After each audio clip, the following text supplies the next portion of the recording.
ഇന്ന് നിങ്ങൾക്ക് പ്രപഞ്ചശക്തി എന്ത് സന്ദേശമാണ് നൽകുന്നത് എന്ന് നോക്കാം. ചില ആളുകൾ കുറച്ച് നെഗറ്റീവ് കാര്യങ്ങളൊക്കെ പറഞ്ഞ് മാനസികമായി നിങ്ങളെ ബുദ്ധിമുട്ടിക്കുന്ന ഒരു സാഹചര്യം കാണുന്നുണ്ട്. എന്നാൽ ഈ ഒരു അവസ്ഥയിൽ നിന്ന് നിങ്ങൾക്ക് ഉടൻ പുറത്തു കടക്കാൻ സാധിക്കുമെന്നാണ് ഇവിടെ ലഭിക്കുന്ന സന്ദേശം. തീർച്ചയായും നിങ്ങൾ എല്ലാ തരത്തിലും മനസ്സമാധാനം നഷ്ടപ്പെട്ടൊരു അവസ്ഥയിലാണ് ഇപ്പോഴുള്ളത്. അതായത് പലവിധ പ്രശ്നങ്ങളും തടസ്സങ്ങളും എല്ലാം നിങ്ങൾ ഇപ്പോൾ നേരിടുന്നുണ്ട്. അത് പറയുകയാണെങ്കിൽ സാമ്പത്തികപരമായ ബുദ്ധിമുട്ടുകൾ, അതുപോലെ തന്നെ റിലേഷൻഷിപ്പിലൊക്കെ ഉണ്ടാകുന്ന പ്രശ്നങ്ങൾ, ഇവയെല്ലാം വളരെയധികം നിങ്ങൾക്ക് ചുറ്റുമുണ്ട് എന്നാണ് കാണുന്നത്. ഇത്തരത്തിലൊരു എനർജിയാണ് നമുക്കിവിടെ കിട്ടിയിരിക്കുന്നത്.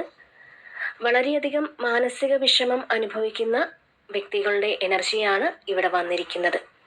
നിങ്ങളുടെ ജീവിതത്തിൽ ജീവിത വിജയത്തിന് വേണ്ടി പല കാര്യങ്ങളും നിങ്ങൾ ചെയ്യുന്നുണ്ടെങ്കിലും അതിന് പൂർണ്ണമായൊരു റിസൾട്ട് നിങ്ങൾക്ക് ലഭിക്കുന്നില്ല. അത് നിങ്ങളെ ഏറ്റവും കൂടുതൽ അലട്ടുന്ന ഒരു പ്രശ്നമാണ്. എന്നാൽ നിങ്ങൾക്ക് ജീവിതത്തിൽ ഉണ്ടാകുന്ന ഇത്തരം പ്രതിസന്ധികളെ എല്ലാം തന്നെ തരണം ചെയ്യാൻ കഴിവുള്ള വ്യക്തിയാണ്. അതുപോലെ തന്നെ നിങ്ങൾക്ക് ആവശ്യമുള്ള കാര്യങ്ങൾക്ക് ഒരു ബുദ്ധിമുട്ടുമില്ലാതെ ചിലവാക്കാൻ പറ്റുന്ന തരത്തിൽ ചില സാമ്പത്തിക നേട്ടം വരാൻ പോകുന്നു എന്ന് കാണുന്നുണ്ട്. നിങ്ങൾ ആഗ്രഹിക്കുന്ന കാര്യങ്ങൾ നടക്കുമോ എന്ന് ഒരുപാട് ടെൻഷൻ നിങ്ങൾക്കുണ്ടാവാം. അതുപോലെ തന്നെ പലതും നേടിയെടുക്കാൻ ഇപ്പോഴും നിങ്ങൾ പരിശ്രമങ്ങളൊക്കെ തുടരുന്നുണ്ടാവാം.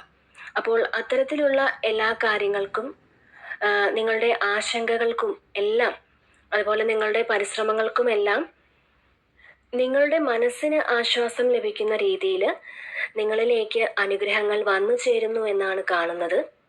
അതുപോലെ ഒരുപാട് ധനനഷ്ടമൊക്കെ നിങ്ങൾക്ക് ഉണ്ടായിട്ടുണ്ട്. മറ്റുള്ളവരുടെ ചതിയിൽ അല്ലെങ്കിൽ മറ്റുള്ളവർ പറ്റിച്ച് നിങ്ങളുടെ കാശൊക്കെ കുറേ നഷ്ടപ്പെട്ടു പോയിട്ടുണ്ട് എന്ന് കാണുന്നുണ്ട്. അപ്പോൾ നിങ്ങൾ കഷ്ടപ്പെടുന്ന പൈസ നിങ്ങൾക്ക് വേണ്ട വിധം അനുഭവിക്കാൻ സാധിക്കുന്നില്ല. അത് പല വഴിയിൽ കൂടി നഷ്ടമാകുന്നൊരു അവസ്ഥയാണ് ഇപ്പോഴുള്ളത്. പല രീതിയിൽ നിങ്ങൾക്ക് പാഴ്ചെലവുകളൊക്കെ ഉണ്ടാകുന്നുണ്ട്. നിങ്ങൾ നിയന്ത്രിക്കാൻ ശ്രമിക്കുന്നുണ്ടെങ്കിലും ഒന്നിനു പിറകെ ഒന്നായി